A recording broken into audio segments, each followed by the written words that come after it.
It's been really good. It's obviously fairly big trip and not here for a long time, but thought it was important to come and introduce myself and to meet all the key people in the organisation, get a feel for the environment. So, when it comes time to come back, that got a good awareness of what I'm walking into and where I can add value. I came here with the All Black 15 in November last year, and there were people couldn't help enough. Were very friendly, and that's the same thing I've experienced here this time. A lot of passionate people in the building, desperate for some success, and willing to roll up the sleeves and work hard to help bring that to fruition. My local club, Whakarewarewa, it's a Māori, traditionally a Māori club in New Zealand, in Rotorua in New Zealand. That's who all my family played for, so it was a natural place for me to play my rugby. I was a reasonable enough player to play provincial rugby for Bay of Plenty. One of I think 15 or 16 centurions over a long history to achieve 100 games. So it's something that I'm very proud of. My career sort of traversed the period where it was amateur into professional rugby, and at the same time I was entering into a policing career. So I probably really enjoyed playing the amateur side of rugby and building a career. And then when the game went professional, that wasn't something that was a high priority for me. So I never really went down that route until I got later into my playing career and got an opportunity to go and play.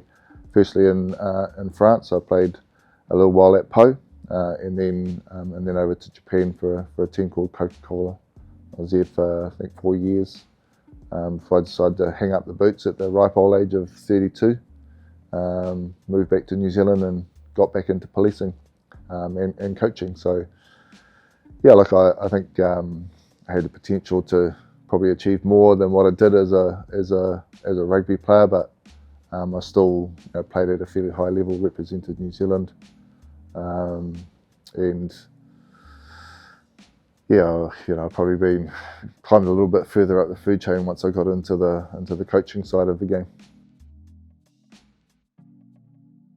My experiences playing overseas were great, and part of the reason why I'm here. I think it's very easy, or would have been very comfortable for me to just continue to stay in New Zealand and work with a very successful Super Rugby team and national teams. But sometimes you've just got to put yourself outside your comfort zone and go and see what's out there on the other side of the world. And Munster is a club with a very proud history.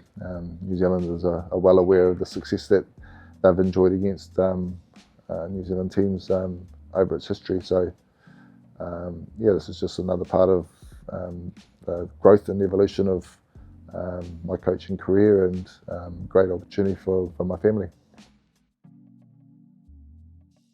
When I got into coaching, it was really just to stay connected to the game. I love being part of a team, and I love that collective purpose around putting a plan together and then having that plan executed and winning, and then having a beer afterwards and celebrating, and the connections with your players. Doesn't matter whether you're 6 years old or 50 years old, those values around rugby still appeal a lot to me. And I never really had any ambition, to be perfectly honest, to get into professional coaching. I was just happy being a club coach and doing those things that I've just mentioned. But I enjoyed a little bit of success along the way, and when you get a little bit of success, then it opens doors in other areas. And eventually I got to a crossroads where I needed to make a decision around becoming a professional rugby coach or continuing to be probably a lifelong policeman. I took a calculated risk around jumping from a very secure job to one that is traditionally very fickle. So, I've been fortunate to have been involved with good teams and organisations who had very clear ideas around the direction that they wanted to go. We weren't always immediately successful, but there was a method to the madness, and people were patient, and we eventually got to where we wanted to get to. So good people, I've been lucky to work with good people, good coaches, good CEOs, good players, and my journey has been, I've been very fortunate to have enjoyed the coaching career that I've had.